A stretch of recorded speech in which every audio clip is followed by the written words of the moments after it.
ငါတို့ပြောတာငါတို့မှစားကြရမရှိတော့ဘူးလေဒါလေးစားကြရမရှိတော့ဆိုတော့အဲ့ဥဒကြီးငါ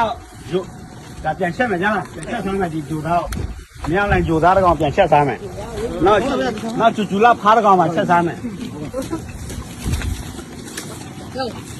နေပြီနေပြီဒီပြန်လေးငါတို့ကစားကြရမရှိတော့ခဲ့ဂျိုသားချက်စားမရမှာပေါ့ဂျိုသားတကောင်ပြန်နောက်အောင်မှကျူလာတယောက်ရှိသေးတယ်ကျူလာတကောင်ပဲအော်ဒီမှာကျူလာ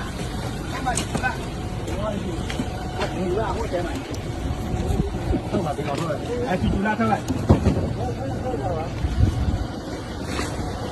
ခါတော့မှာစားကြရအောင်မရှိတော့ဘူးကျူလာပါချက်စားမယ်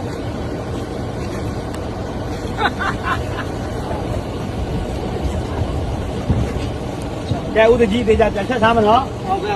နောက်ပေါင်းပေးရင်ထားအောင်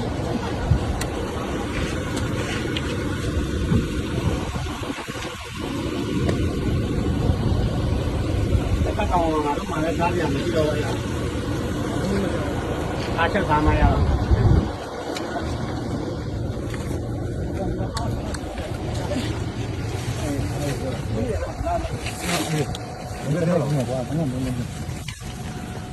ဒီဖားတကောင်ငါ့ကိုပေါင်းပေးမယ်။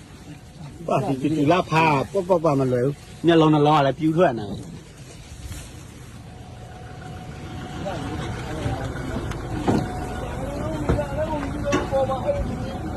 တယ်။ကားဘောနှစ်ကောင်လုံးပြန်ချက်စားလိုက်မယ်။ဇူသားတကောင်နဲ့